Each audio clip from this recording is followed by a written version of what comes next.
Hello everyone, I'm Tiegon, and I'm not going to do the Rick Stalker voice anymore. I'm a bit ashamed to say, honestly, because, well, I wasn't funny enough. Rick Stalker was funny in small bits, but he was not ready for a multiple-part video series. I couldn't make him funny for long periods of time, and I didn't have a clear idea of what Rick Stalker's voice exactly should be, and in many cases, you may have noticed that Rick Stalker's voice changed slightly from time to time, and I also did this. I'm looking around constantly because Rick Stalker is going to be a very paranoid guy. I'm a stalker, which is kind of funny, but it's very distracting when you're trying to stare at a screen and play a game and focus and not make stupid decisions, which is something that I would occasionally do when I'm getting distracted. Either that or I would get distracted from the voice because I was trying to play the game, and maybe that's my fault for not being intelligent enough, but in any case, I couldn't make it funny, and I feel more relaxed being myself. It doesn't mean that Rick Stalker won't still stalk again. I'll be stalking you, Tiegon. Don't think I won't forget that you're taking over for me as a flying warrior. You're a flying warrior now, and you've got to do the strategy and the world. Do the name a good service, or good. Do it good, and beat Demonix or something. Anyways, it was kind of funny, and I enjoyed reliving one of my earlier videos. It was a video that I enjoyed playing a long time ago, but yeah, I'm just gonna be myself. I'm going to enjoy this a lot more. I wasn't funny enough, and I knew that I wasn't being funny enough, so I stopped enjoying recording as much. I would kind of not look forward to playing as much, and so I was failing on the two things I want to do in these videos are entertain you and entertain myself. And I was failing on both fronts with this, I feel. Some of you are still giving me thumbs up because you're great, but for some reason I wasn't feeling that it was good enough. So, anyways, without further ado, I'm going to continue playing Master of Magic as myself. Thank you for watching, as usual. I truly do appreciate it. And I guess I'll still do, obviously, other voices too. Like last time on what was previously Rick Stalker Plays Master of Magic. As a recap, Rick Stalker summoned a floating island, which he used to ferry troops over to what was the village that was here, that he razed to the ground and got some money for it. And that's why we've got some troops here. And then he moved his floating island back over here so that he could, once again, gather up and transport this moderate-sized army of Gnoll halberdiers to Freya's Fortress of Doom. Last time we heard that Freya's fortress was full of sprites and giant spiders. Very fearsome monsters. Don't you... What do you think about that, Rick Stalker? Is what I plan to ask Rick Stalker, but... Well, what do you think about that, Tiegon? Well, I think we can deal with that. Well, actually, I'll answer this last question. If we summon enough phantom warriors and have enough flying warriors, then we'll certainly win. Because there's no stopping flying warriors. Even though the giant spiders have the webbing ability that can easily stop. They can easily remove flight from an enemy unit. I mean, giant spiders is probably one of the things that is the worst nightmare for anyone, especially flying warriors, I'd think there, Rick Stalker. Didn't actually think about that. Giant spiders are really scary, aren't they? Yes, they are, Rick Stalker. Well,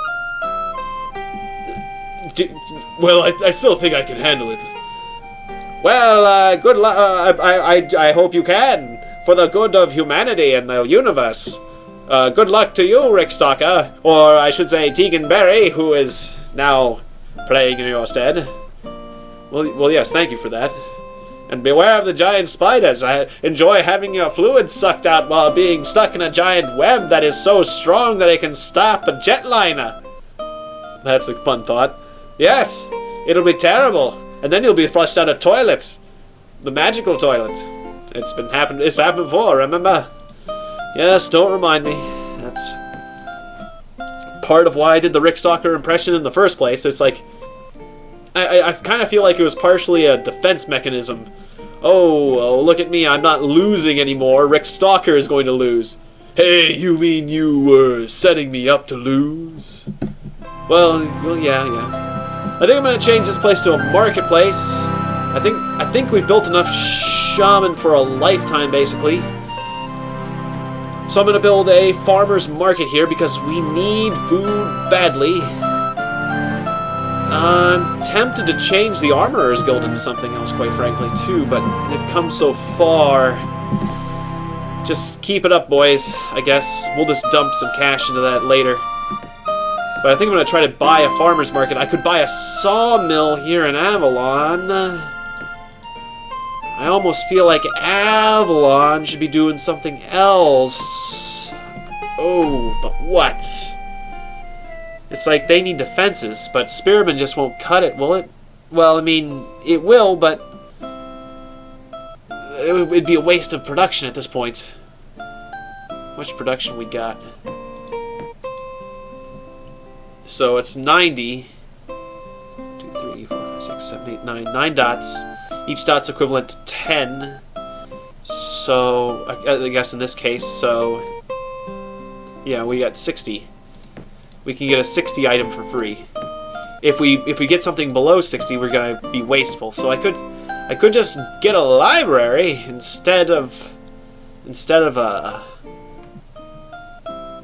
whatever I was building before, a sawmill, and then build some spearmen. I guess let's do that. Library. That works. Because that place needs some spearmen. It's like, it makes me a bit antsy to have any town that's completely undefended because it could just be taken over by somebody moving in. At least when I have one unit in the area, I can protect it with phantom warriors if I need to summon them. So that's like a basic defense. Okay, my halberdiers that took that village are being attacked. They have Guardian Wind, and most of their opponents are archers, including Wazir the Dervish. I am Wazir the Dervish. You will watch me spin. Watch me spinny spin spin.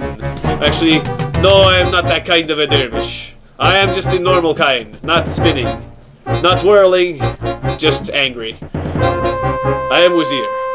Okay, we get it. So, we've got some cockatrices. They're gonna stone us. We don't have to worry about the archers. I can summon phantom warriors, but they're gonna cost 12. But it's better than the cockatrices. Okay, I think the archers are gonna destroy the phantom warriors as soon as they're summoned, so I'm gonna back up. Ooh, it hits with an ice bolt. Maybe we should just flee.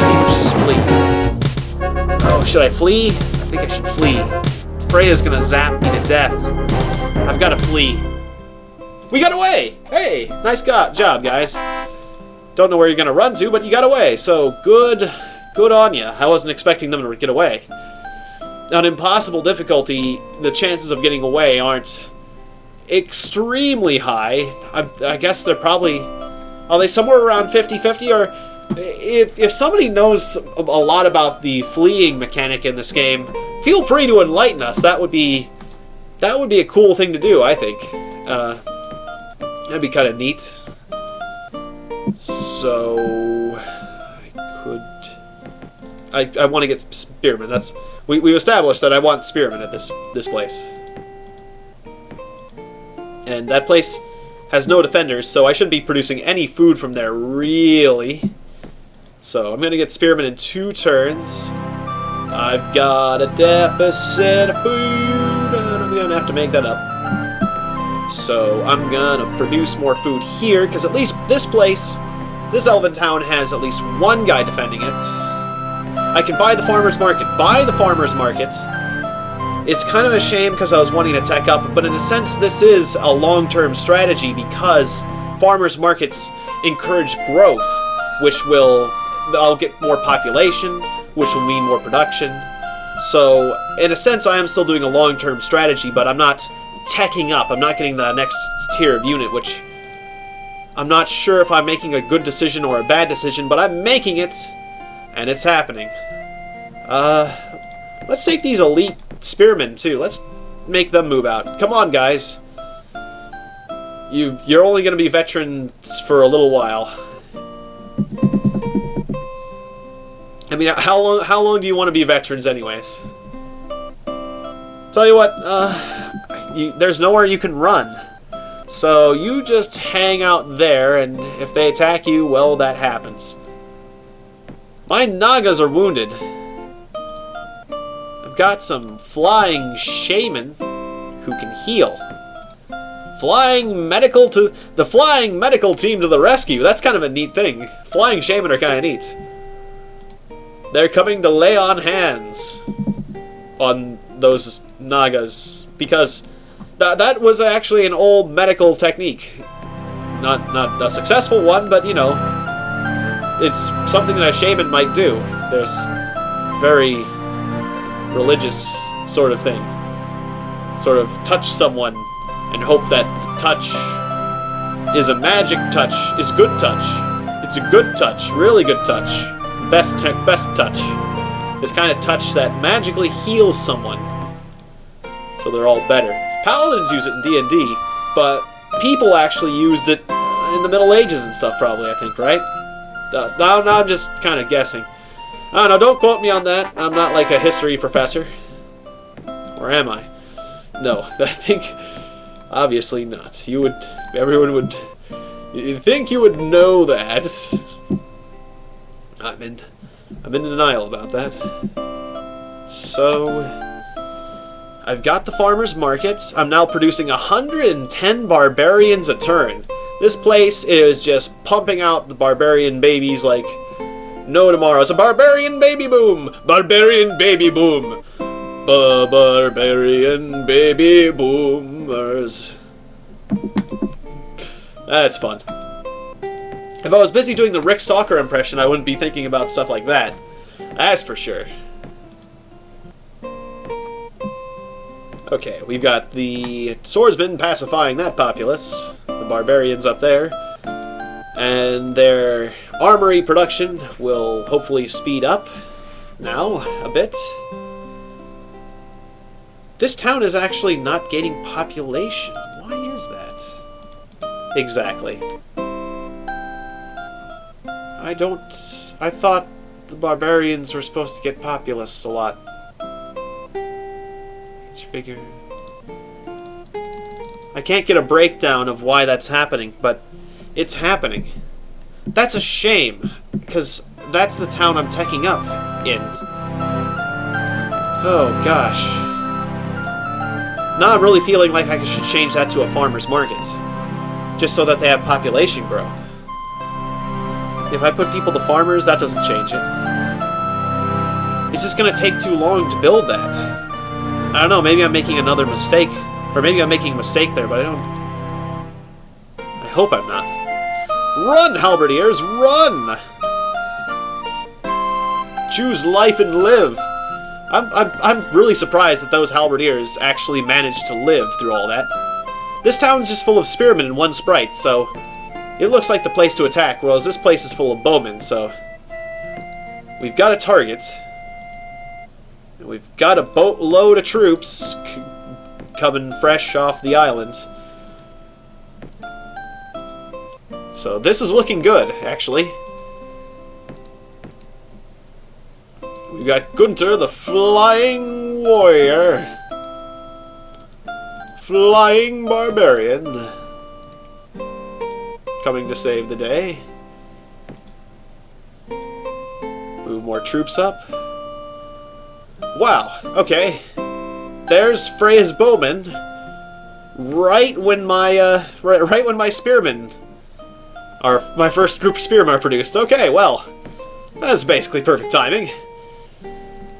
Alright, I'm gonna need some mana to dispatch those archers, and still, archers... My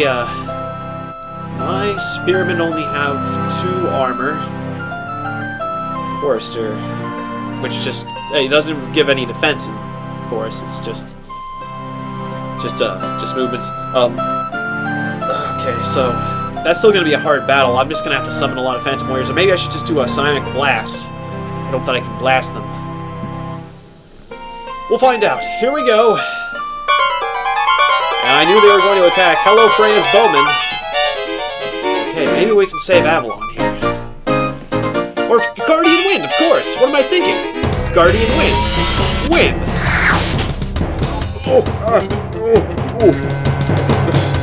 I'm lucky that Phantom Bolt, or that Ice Bolt didn't. I wasn't thinking about that. Oh, that surprised the crap out of me. Stone Skin, and they bolt, they shoot the Phantom Warriors. That's fine. They've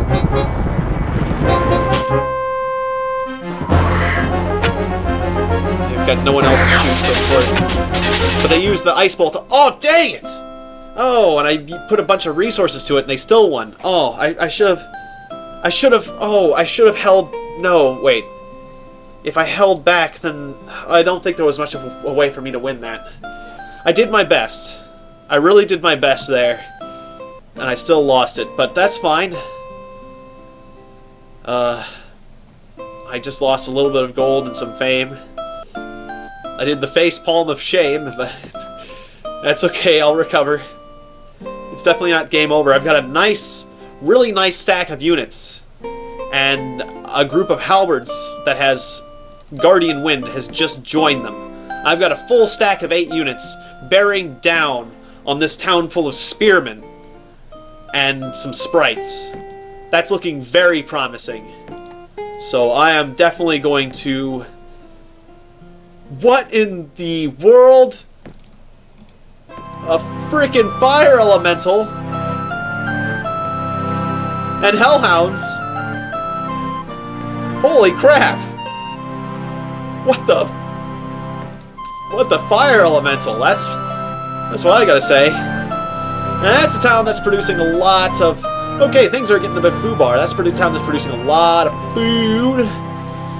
And it's gonna need to... Oh, crap. I guess that...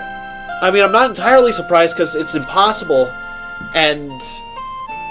That's a Chaos node. And so, like, wandering monsters sometimes come from Chaos nodes, perhaps, but... Okay, I'm gonna buy this farmer's market. That'll kind of replace that loss. I perfectly can buy that farmer's market, by the way. That's kind of neat in itself. Are you still at 0?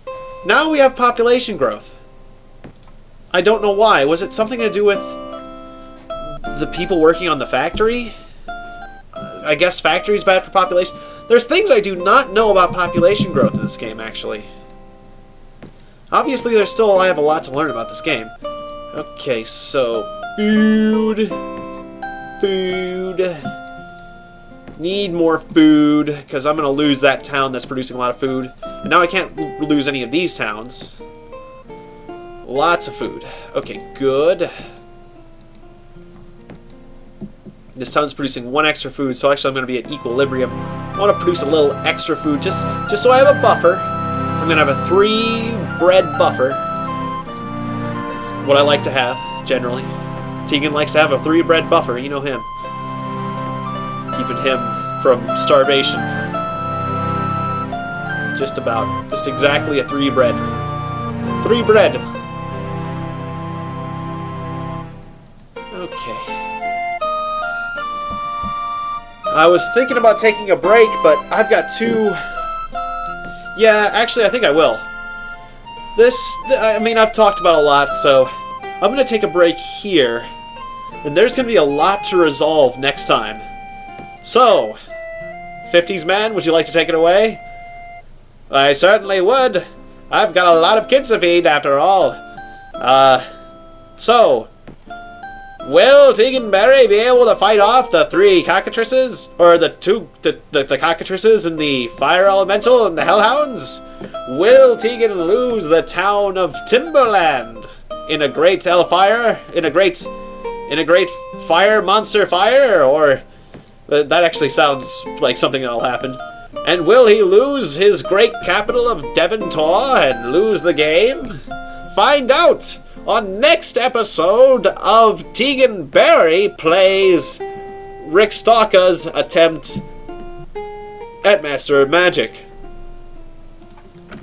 Okay, so I'm just gonna save the name as my name. The name of the save as my name. And I really thank you for watching. I really appreciate it. And I'm happy to have done this time. This episode was far more enjoyable than the last couple in the series, just because I mean, I was enjoying playing. Don't get me wrong, I'm really enjoying playing Master of Magic, but I wasn't enjoying doing the impression. I was feeling like I was kind of a hack.